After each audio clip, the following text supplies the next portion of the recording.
Good evening, and thank you for joining us tonight for Lecture 101 of the American LGBTQ Plus Museum's new virtual lecture series, Fighting Back, Queer Activist History. We're excited to have you with us to experience a series of 4 lectures about the pivotal moments, challenges, and triumphs of LGBTQ plus activism across decades in the United States. Before we dive into today's talk, let me briefly introduce myself. My name is Suhaili Bautista Carolina. I use she, they pronouns. I'll be your host for today's webinar. I am a Black, brown-skinned woman. I'm wearing a gold hoop earrings. I have a Black head wrap around my head, and I'm wearing a Black and brown pattern dress. Today's session will give you a chance to reflect on the roots of LGBTQ plus activism in the US, from its origins in the 1950s through to the cultural shifts of the 1990s. Our speaker, John D'Amelio, will take us through major milestones like the Stonewall Uprising, the galvanizing effect of the AIDS epidemic, and how the LGBTQ plus movement shaped and was shaped by broader social forces. Before we get started, I'd like to take a moment to read John's bio. John D'Amelio, he, him, is Emeritus Professor of Gender and Women's Studies and History at the University of Illinois at Chicago. He is the author or editor of almost a dozen books, including Sexual Politics, Sexual Communities, The Making of a Homosexual Minority in the United States, 1940 to 1970, Lost Prophet, The Life and Times of Bayard Rustin, and Intimate Matters, A History of Sexuality in America, co-authored with Estelle B. Friedman and now in its 3rd edition. His awards include the Bredner Prize from Yale for lifetime contributions to gay and lesbian studies, the Lifetime Achievement Award of the Publishing Triangle, an organization of LGBTQ plus people in publishing, and the Roy Rosenzweig Distinguished Service Award of the Organization of American Historians. His biography of Bayard Rustin was a finalist for the National Book Award. The founding director of the Policy Institute of the National LGBTQ Plus Task Force, he has also served as president of the Gerbert Hart Library and Archives, a community-based library and historical archive in Chicago, which I'm sure you'll hear more about this evening, and wrote a book on Chicago LGBTQ plus history, Queer Legacies, Stories from Chicago's LGBT Archives, which was featured in our Lavender Literary Society book club last year. His most recent book is Memories of a Gay Catholic Boyhood, Coming of Age in the 60s, a memoir published by Duke University Press. Now, without further ado, I'll turn it over to John, who will guide us through today's exploration of queer activism in the US. Please join me in welcoming John to the virtual stage. Hi, everyone. Well, thank you very much for that introduction. I'm John D'Amelio. I use he, his, him pronouns. I live in Chicago, but I was raised in New York City in an Italian immigrant family. And now here I am in Chicago. Let me get started. So what I'll be doing tonight is providing you with a broad picture of LGBTQ activism from its start in the 1950s to the early 21st century. And I want to start with what I describe as the worst time to be queer, the 1950s and the 1960s. Oppression is really out there. It's undisguised and aggressive. It shows itself in many ways. In 1950, a U.S. Senate committee issued a report titled "The Employment of Homosexuals and Other Sex Perverts in Government," and the most memorable line probably is there, "One homosexual can pollute an entire government office." When Eisenhower becomes president in 1953, one of the first things he does is to issue an executive order that bans all LGBTQ people from federal government jobs, including with government contractors. During these years also, the military engaged in witch hunts. It discharged a couple of thousand people a year because of sexual orientation or gender identity. The FBI engaged in widespread surveillance of what it described as sex offenders and sex deviants. It accumulated more than 300,000 pages of information. Uh, Homosexual behavior was a crime in every state. Two men holding hands in a bar could be arrested for disorderly conduct. Many states and cities had laws against what was called cross-dressing, in effect, wearing gender non-conforming clothing.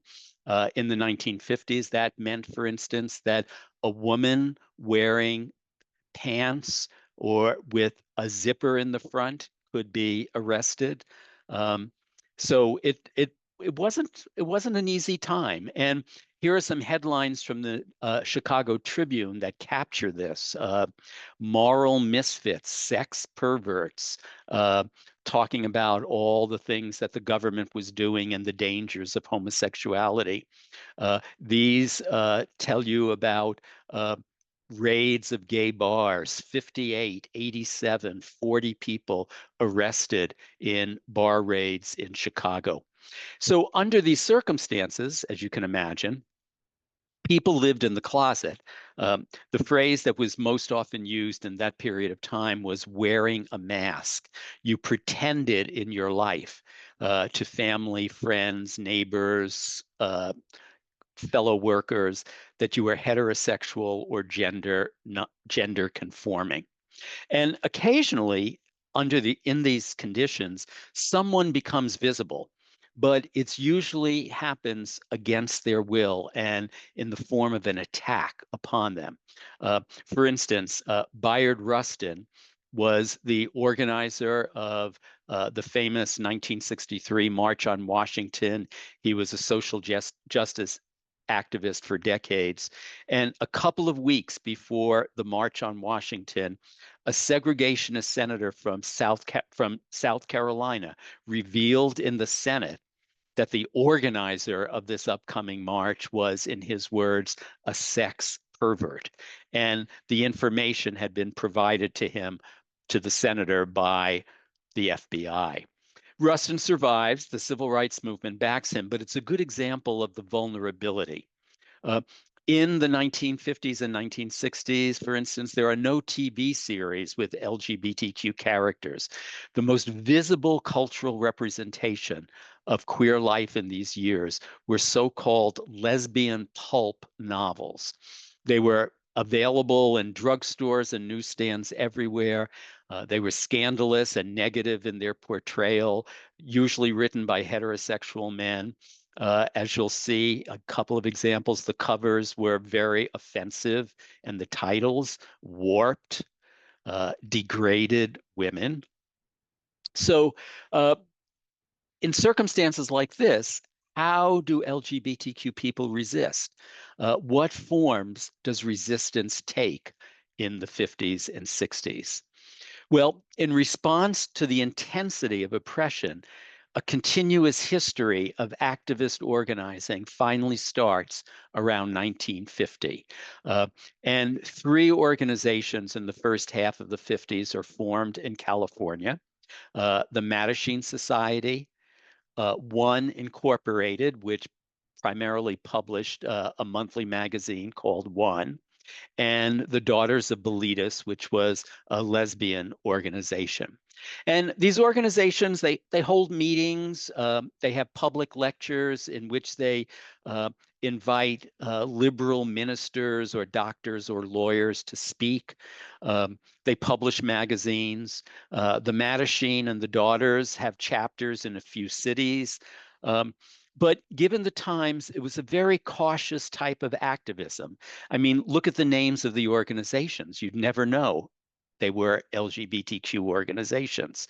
Uh, Many people in the organizations use pseudonyms so as not to expose themselves. They take a very reasonable and responsible approach. They're not, in the 50s, they were not in any way militant. But for the people who make contact with them, they're also life-saving because they provide information, and those who get their magazines learn things that they didn't know. Now, in these years, in terms of resisting, there's also a small number of individuals who do push the envelope during these years. Um, Christine Jorgensen was the first American to have what in those days was called sex change surgery. Today, we would describe it as gender affirmation surgery. Um, it was a headline making news in papers all across the country. And she used that publicity to stay in the limelight so that other trans people could learn about their possibilities. Another person, Valerie Taylor, was a Chicago based novelist. And she makes use of that pulp genre to write a series of novels. Here are some of their names, in which lesbians are presented in a very positive light. In San Francisco, Jose Saria was a famous drag performer in town. And in response to police raids of bars, in 1961, he runs for city supervisor.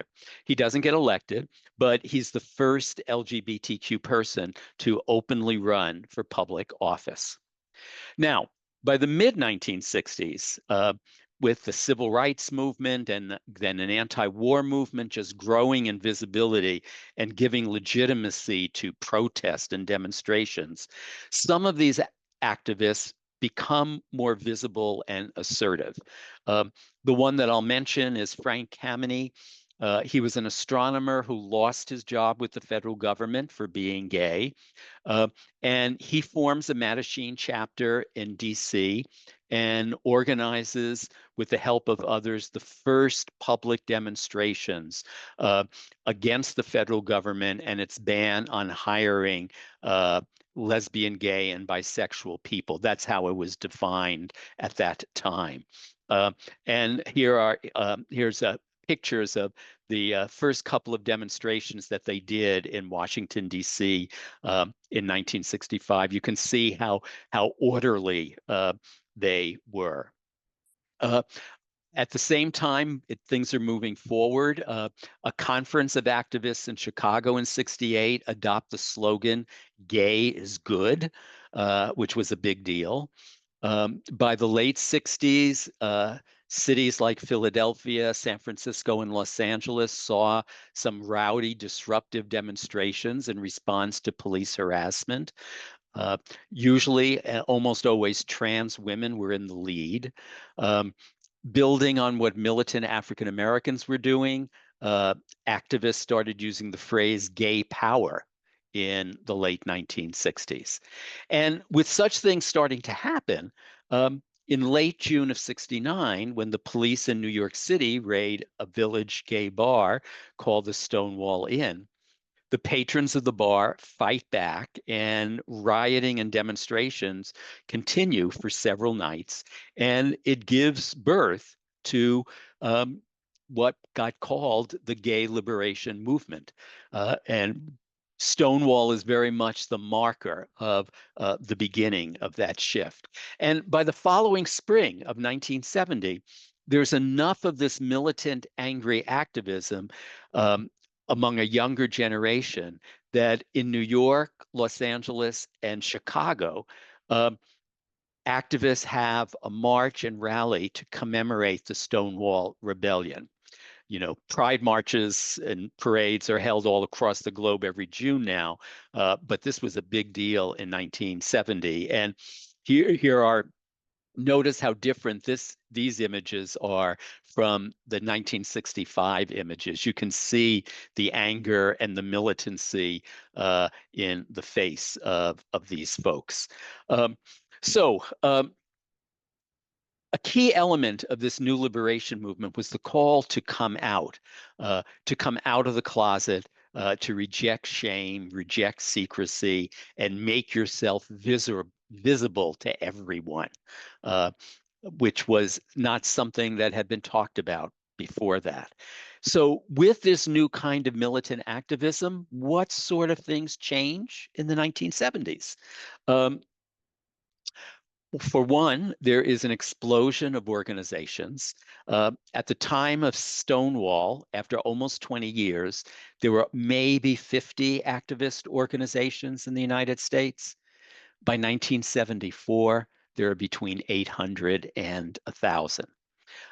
Some of them, they're all sorts. Some of them last for a few months. Some of them last longer. You have local activist organizations, religious organizations like the Metropolitan Community Church and Dignity for Queer Catholics, cultural organizations, singing groups, choirs, organizations providing health and social services, and the first national organizations like Lambda Legal and the National Gay Task Force. Um, there also another development is what I would call cultural self-representation. Uh, a queer press and queer publishing firms get established for the first time.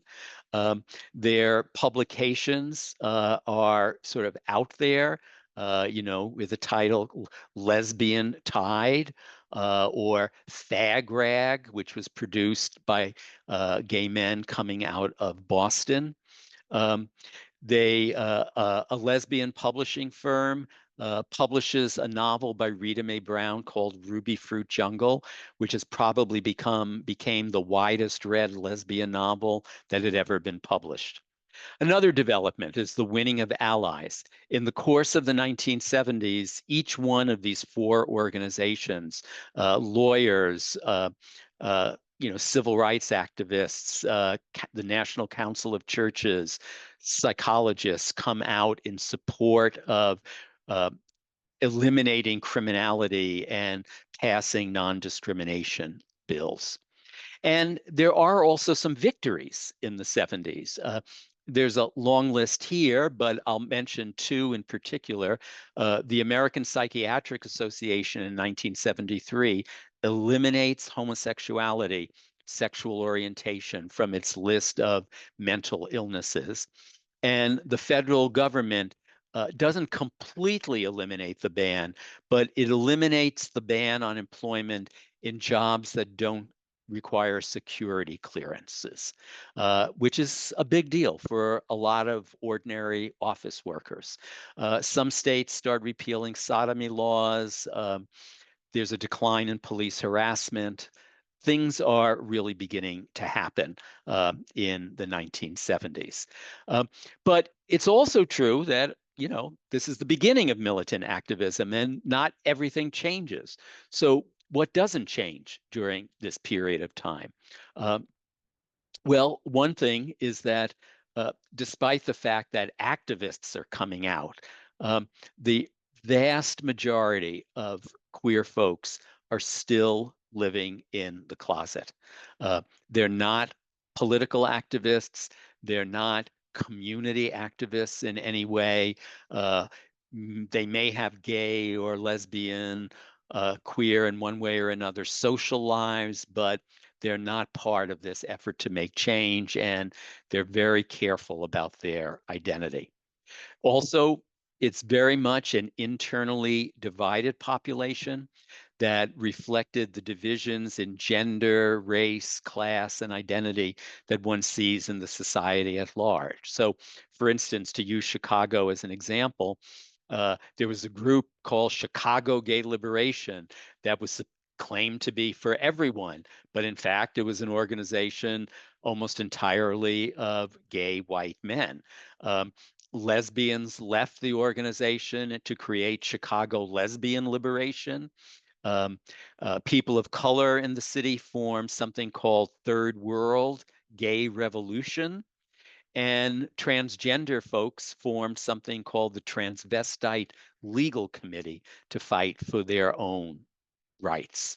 Um, and in terms of those divisions, during the 70s, there's a whole other movement that was described as lesbian feminist separatism among lesbians who saw the gay movement as too sexist and the feminist movement as too homophobic. And they created a whole series of separate women-loving women organizations. The divisions are clear in the structure of bar life.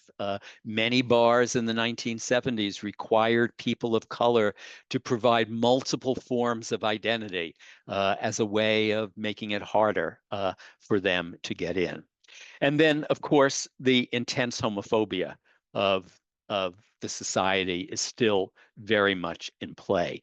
And as the 1960s uh, are 70s are creating this militancy, it also spawns an organized counterattack by a politicized Christian evangelical movement that rises up in the 1970s. And the first high profile targeting comes in 1977 when Miami passed a sexual orientation non-discrimination law. And at that point, a woman named Anita Bryant. She had been a beauty pageant contestant, a popular singer, advertising spokesperson for the Florida citrus industry, becomes a leading figure in a repeal campaign through a voter referendum. And she describes her campaign as Save Our Children from Homosexuality. In June of 77, voters overwhelmingly vote to repeal the non-discrimination ordinance. Bryant then begins to travel around the country um, to repeal anti-discrimination laws successfully in a number of other cities. The biggest of these efforts came in California in 1978, Proposition 6, which was also called the Briggs Initiative. That was the name of the legislator. And it was a statewide ballot initiative that would require the firing of any school employee known to be LGBTQ or any school employee who spoke favorably about homosexuality. Uh, Now, fortunately, Proposition 6 was defeated in California. It led to a massive statewide organizing campaign. Here you can see demonstrators marching against the Briggs Initiative. Uh, and one of the effects of both Briggs and Anita Bryant is that it does help bring more people out of the closet in response and feeling the need to fight back. So that Pride marches in 1977 were larger and even more militant than they had been before that. Bryant came to Chicago in 1977 to speak, and when she did, it led to the largest LGBTQ demonstration that the city had seen. And one of the activists at that demonstration was interviewed by a journalist, and what she said to the journalist was, "Every kick is a boost. Sometimes political enemies can prove helpful." Anyway, so by the end of the 70s, the beginning of the society we live in now were taking shape. There was more visibility, openness, organizations, community, political activism, and important victories to point to. But it's still the early stages of change. And as the 1980s begin, things were not looking so good. Uh, Reagan's election in 1980 gave the conservative Christian evangelical right a voice in national politics. It was part of the coalition that elected Reagan. And just as this wave of new counter attacks, conservative attacks, was taking off, something new enters the scene, the AIDS epidemic. And as I will argue in the next part, AIDS changes everything. AIDS was new, scary, uncontrollable. The first cases were reported in medical journals in June of 1981, and then in the press in July of 81. The story was that groups of young men in LA, San Francisco, and New York were developing a rare kind of cancer and pneumonia, and their immune system had lost the ability to fight infection. The common factor that was reported in these stories was that they were all homosexuals. Initially, what we now call AIDS was labeled GRID, gay-related immune deficiency. The media handle on it was they described it as gay cancer. And the media talked about risk groups, groups that were at risk rather than risk factors. There was a lot of stereotyping and labeling.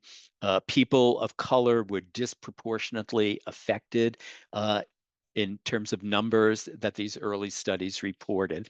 And the number of deaths from AIDS explodes. I mean, 1981, the total that first year was 166.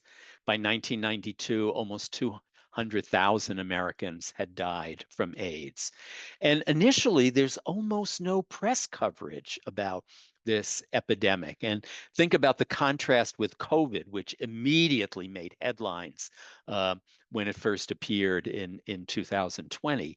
Um, but it's nothing until 4 years into it, 1985, when Rock Hudson, who was a Hollywood icon, is the press learns that he has AIDS. He's on the cover of Newsweek magazine, looking sickly.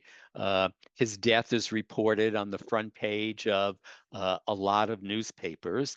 And ironically, one of the results of his death was that not only does it become more public, but it creates a panic. It's like, this is all because of homosexuals. And if Rock Hudson has gotten AIDS, anybody can get AIDS. And so there are quarantine proposals. One legislator proposed compulsory tattooing. People are evicted from housing, denied hospital care. Congress passed an amendment to the budget proposal that no federal funds could be used to promote homosexuality. So, how do you engage in AIDS prevention education? There's almost no government response. Reagan is utterly silent for 5 years.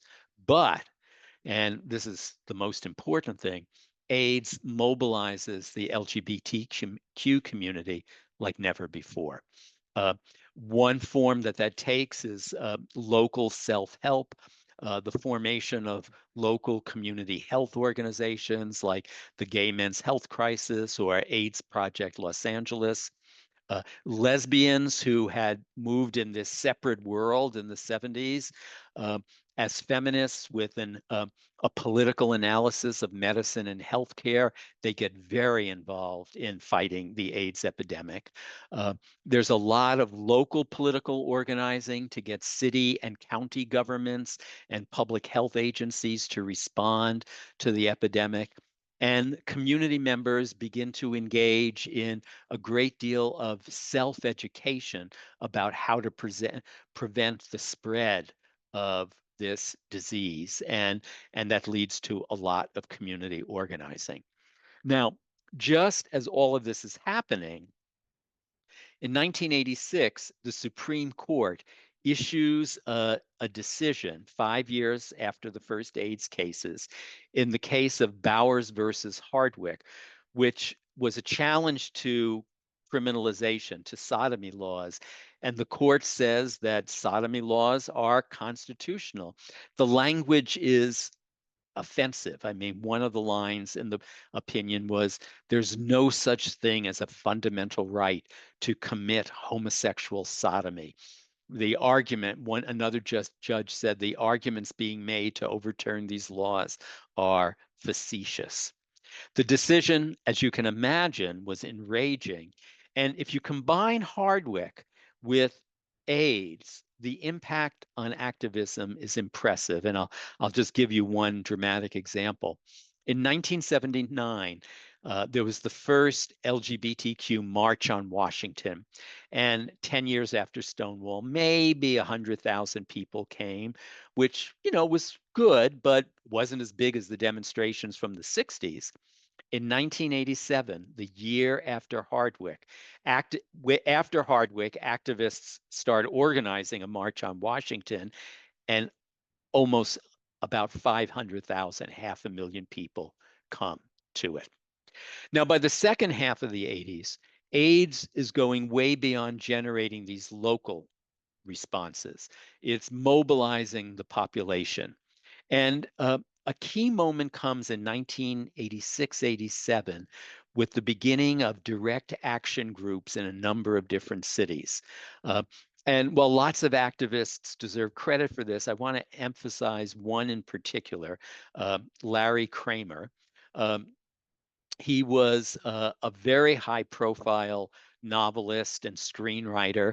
He wrote a best selling novel in the 70s called Faggots, which was a pro-gay novel, not, homophobic novel.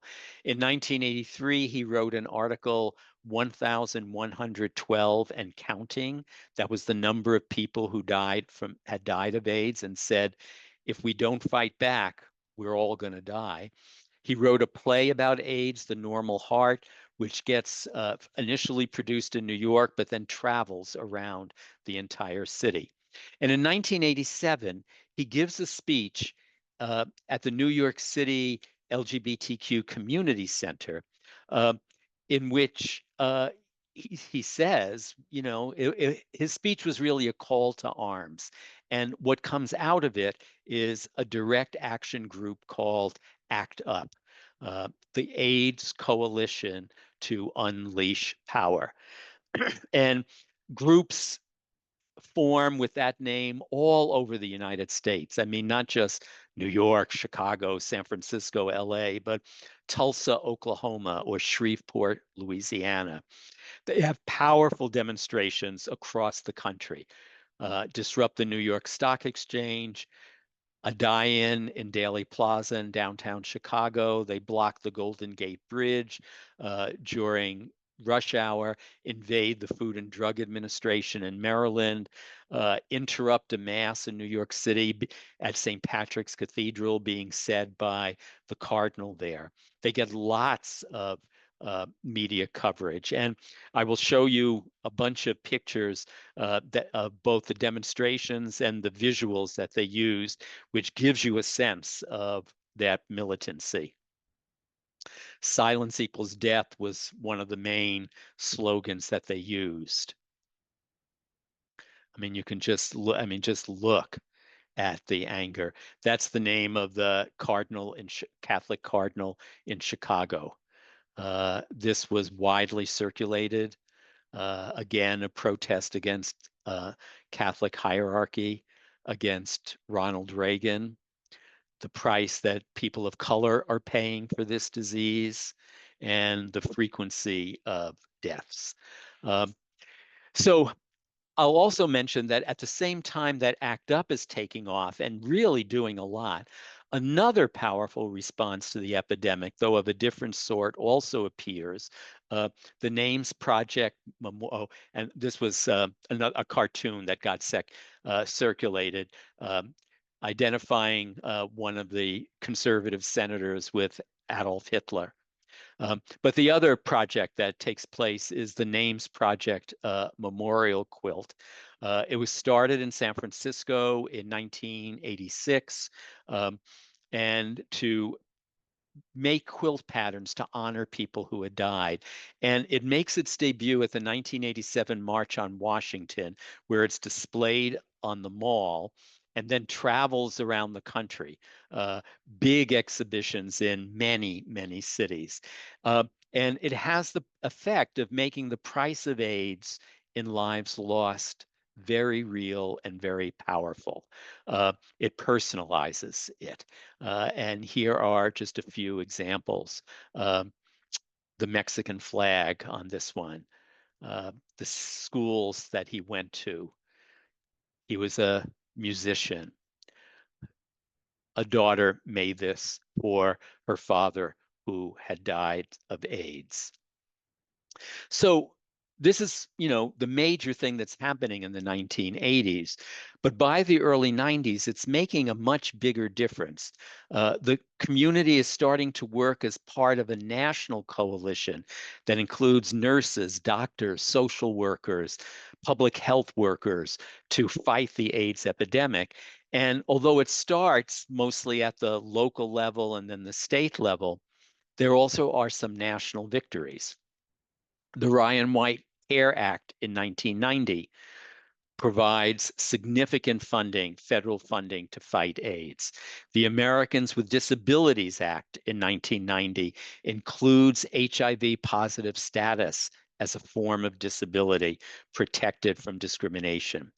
The Hate Crime Statistics Act uh, requires the federal government to accumulate statistics about homophobic violence that is targeted at LGBTQ people. And in 1992, Bill Clinton becomes the first major presidential campaign candidate to actually campaign for the votes of the LGBT community. Now, I said earlier that AIDS changes everything. Let me give you just adds examples to this. It leads to a massive coming out of people, in not just in the big cities, but in small towns and communities everywhere, because AIDS has made it a matter of life and death, and we need to show ourselves and fight back. The March on Washington helps make that happen even more. Um, AIDS also leads to a shift from all volunteer activist organizations to organizations with paid staff. And initially, those are AIDS related organizations, but soon it shifts to LGBTQ organizations more generally who are able to hire full time staff to keep the work going. Alliances are formed with mainstream organizations in a variety of professions. Corporations start accepting, including non-discrimination in their employment policies. New York and Chicago in the second half of the 80s passed non-discrimination legislation. And there's much more electoral politics involvement.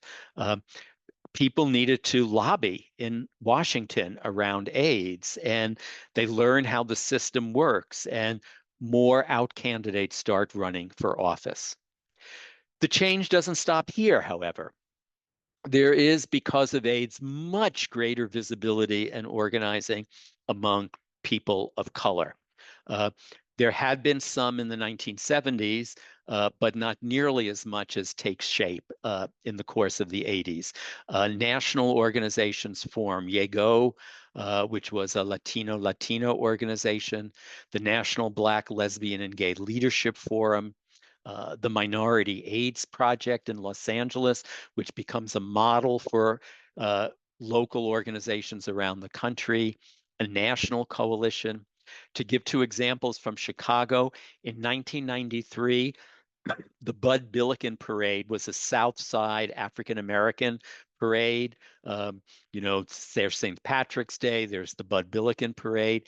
In 1993, there's an openly LGBTQ contingent for the first time. In 1995, an organization in Chicago forms named Amigas Latinas. It becomes one of the most visible LGBTQ organizations in the city. Uh, and part of the reason all of this could happen is that many of these organizations were able to get AIDS funding that allowed them to hire staff, and then they moved beyond just AIDS work into the LGBTQ community around racism and their home communities around homophobia and transphobia. There's also, speaking about transphobia, there's also another level of area of change is much greater visibility and organizing among bisexuals and transgender people in the 1990s, especially. Uh, AIDS saw the targeting of bisexuals. They are blamed for, they're going to spread AIDS into the general population. That was a phrase that was often used. A national bi organization forms in 1990 and holds a national conference. In 1993, there's a third March on Washington, and this time it's called a March for Lesbian, Gay, and Bisexual Rights.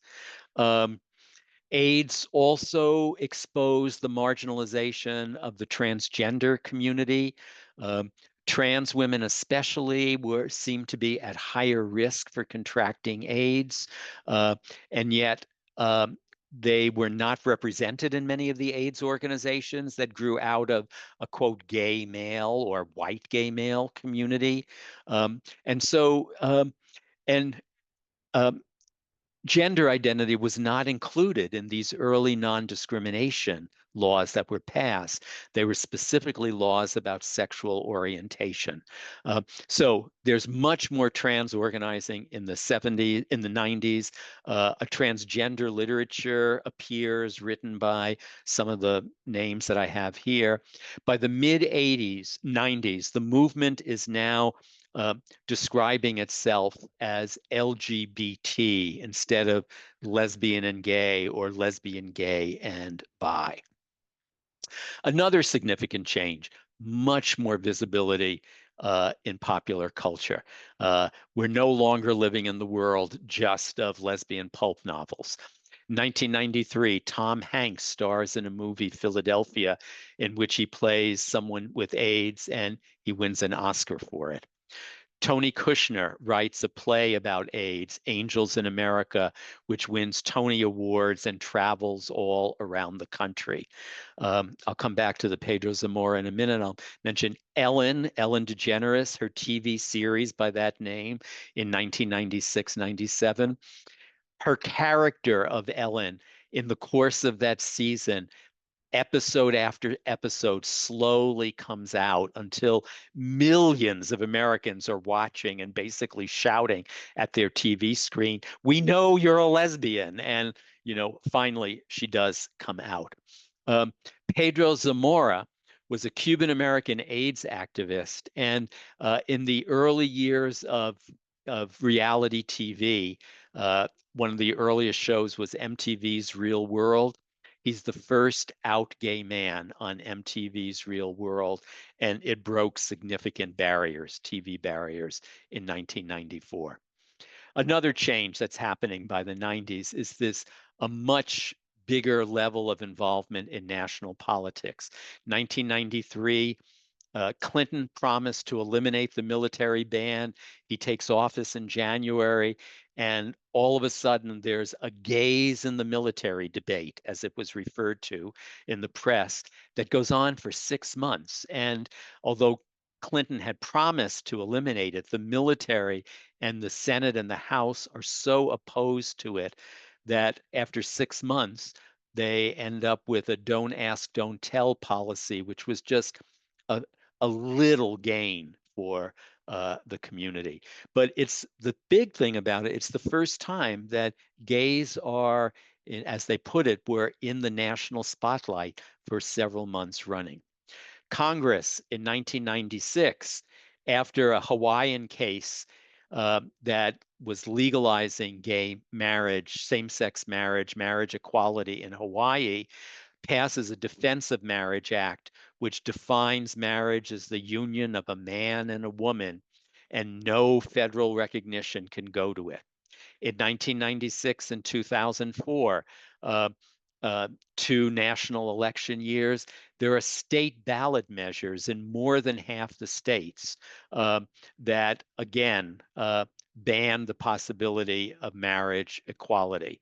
And so, I mean, these three examples, it's here we are in national politics, but as you can see, national politics can sometimes or often lead to defeat. And in this first decade of being in national politics, defeat was not uncommon. Uh, but then there was a big victory. Lawrence versus Texas in 2003, a Supreme Court case which overthrows Bowers versus Hardwick uh, and declares sodomy statutes, which had criminalized same-sex sexuality, affection throughout the country, uh, declares sodomy laws in every state to be unconstitutional. And this is, I mean, obviously, given the world we're living in today, we're not going to say that this ended oppression, but it's a really significant historic marker of change. Criminality is no longer the starting point, and people don't get arrested by and large just for being gay or lesbian or bi.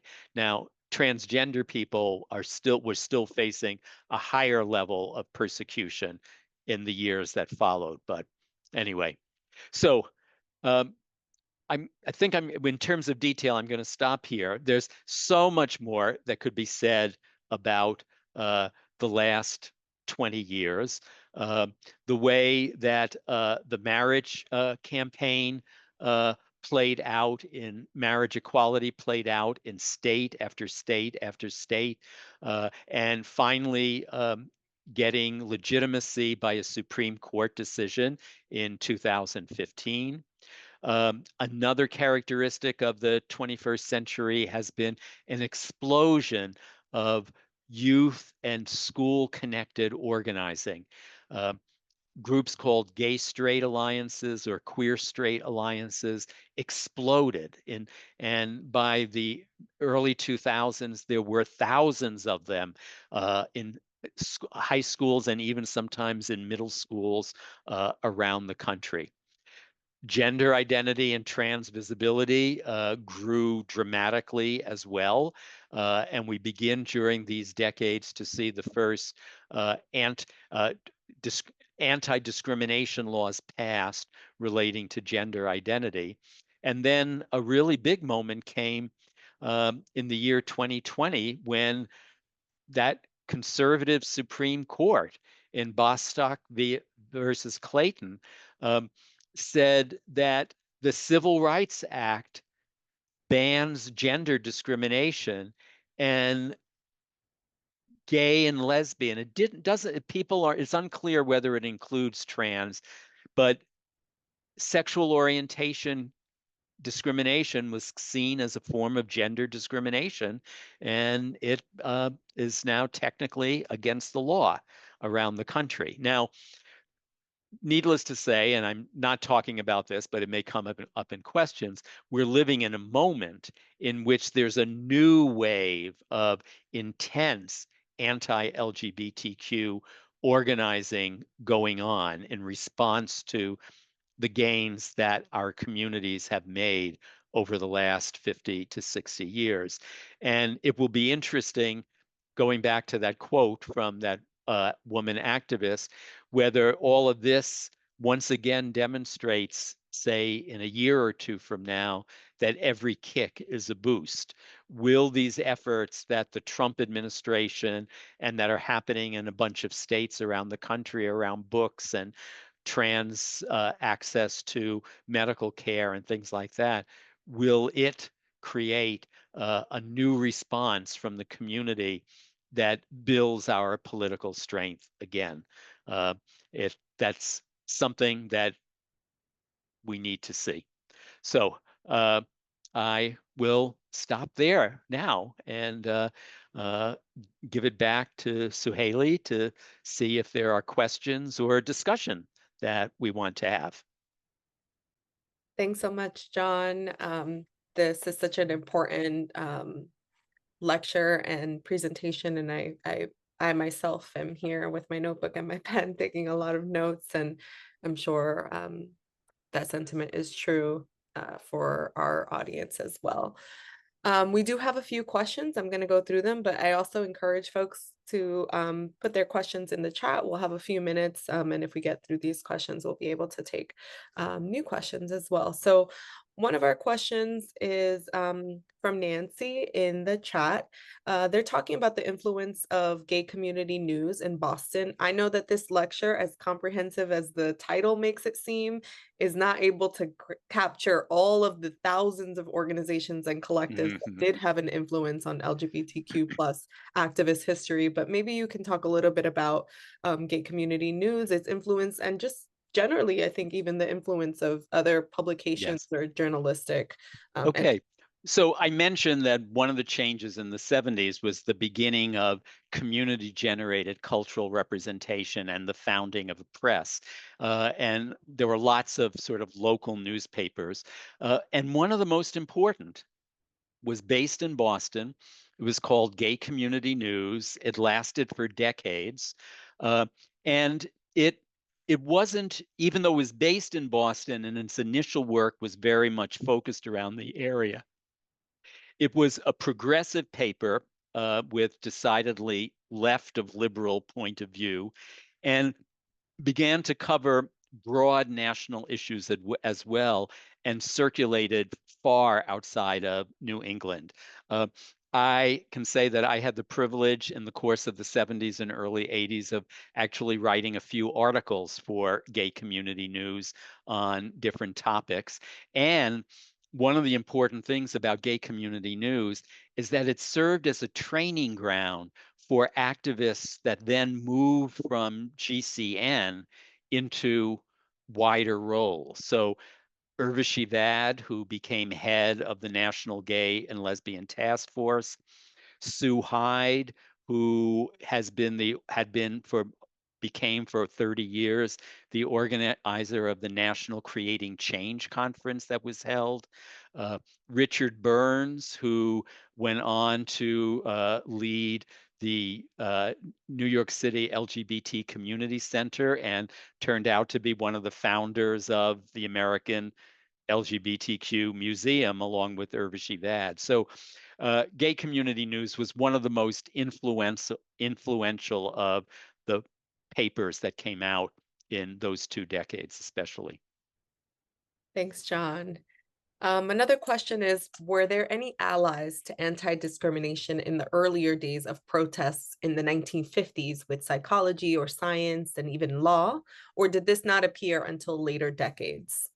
There, there were a small number of people who were allies. For instance, uh, I'll give a couple of examples. There was a psychologist in California named Evelyn Hooker, and she made contact with LGBTQ activists, or homophile activists, as they were called, and began doing research to disprove the sickness theory. And she spoke at activist meetings and organizations. Um, in the early 1960s, the Quakers became the first community of faith to come out against criminalization and discrimination of homosexuality. And in 1964, in San Francisco, an organization formed, um, and I'm blocking on the name right now, forgive me, but it was an organization basically formed of ministers, of leaders in religious communities to fight against police harassment in the San Francisco area.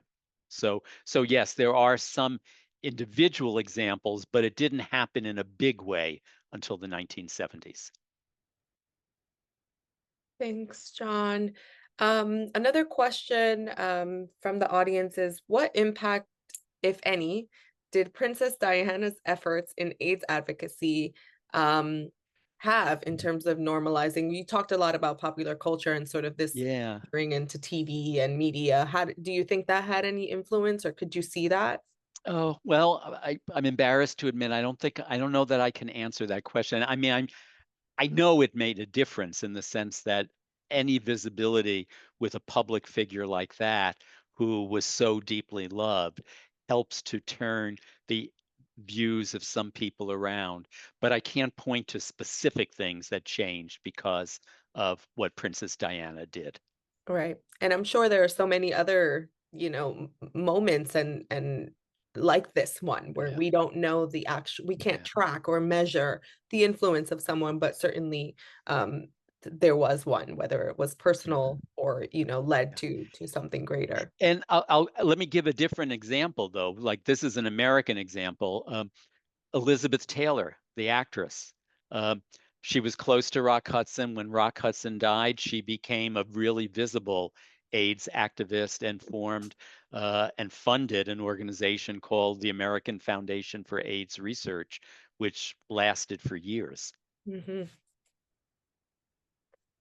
One other question is about the symbolism that was used throughout activism. And so, ACT UP's pink triangle and the silence equals death symbology. Someone is asking if you know any more about the history of the pink triangle and how it has been used over the years. Yeah, well, it's it goes back to, they it was sort of seizing something from, Nazi Germany and sort of not, turning it around and making it a liberation symbol rather than a sign of, persecution and extermination.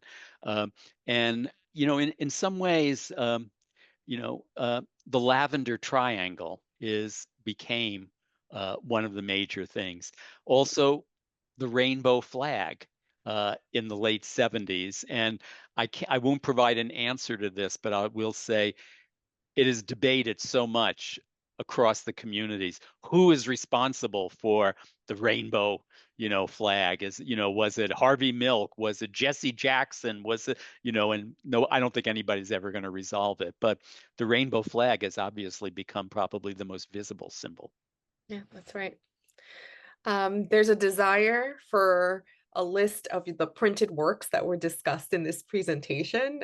Just maybe someone who's going to do more homework or more research after this conversation. I'm sure you have that somewhere, and we're happy to take whatever John is able to offer us from their times as a professor and share that with you all post program in an email. But I also want to, maybe this is a last question that I want to leave with is, um, we talked a lot about laws and their influence and their power and sort of how they also changed the course of history for LGBTQ people in this country. And maybe some folks know that we have an exhibition in partnership with Lambda Legal called Queer Justice that does tackle some of those um, monumental moments in courts that did change LGBTQ law and the face of American law in this country. And I want to know if as you look back at this history and you sort of like sit with it and you present it, are there things that you are seeing that throughout history you've also seen, and sort of what are people's response what were people's responses to those moments then? And I guess this is a futuristic question, but we're here again in that moment, in these Mhm. moments where we find ourselves. And I wonder if you have any insights based on the history about what Yeah. people normally Well, do here. yeah. Well, so I didn't describe it this way in the talk, but when I look at the big picture, um, one of the conclusions that analyses that I came to was that the history of LGBTQ activism can be divided into two kinds of periods. And I describe them as leaping and creeping. We have these shorter periods, like the early 50s, when the first organizations come together and we have the beginnings of a movement, and that's like a real jump forward, a leap forward. But then for years after that, they're just creeping along, hardly making any progress. And then you have something like the AIDS, like Stonewall. Uh, and there's this huge leap forward, in a period of like 2 to 4 years. But then the movement just seems to creep along and opposition grows and stuff like that. And then you have ACT UP and what AIDS does and another period of leaping. So, what partly what I'm, and I think another form of that leaping was when in the 2000s, towards the end of the first decade, when the marriage equality movement really kind of exploded. It just created so much more visibility than the community and the movement had ever had. And now we're in a period where you would have to describe it as creeping. And will this, new surge of transphobia and queerphobia, will it provoke another period? This we don't know. We Just but only we can make it happen. It's good to remember that. Yeah, we're at the wheel. Sounds like we need to take advantage of that creeping moment. Thanks so much, John. It was such a pleasure to have you launch the Fighting Back series. Thank you. Those of us who are here and interested in programs at the American LGBTQ plus Museum, there's some links in the chat. Please subscribe to our monthly newsletter. That's where you find out about the rest of the series and what we're up to. You can also visit our website, americanlgbtqmuseum.org, and check out what's on. You can see our book club events. And thank you again for joining us. Have a good evening. And thanks again, John. Thanks to everyone who came.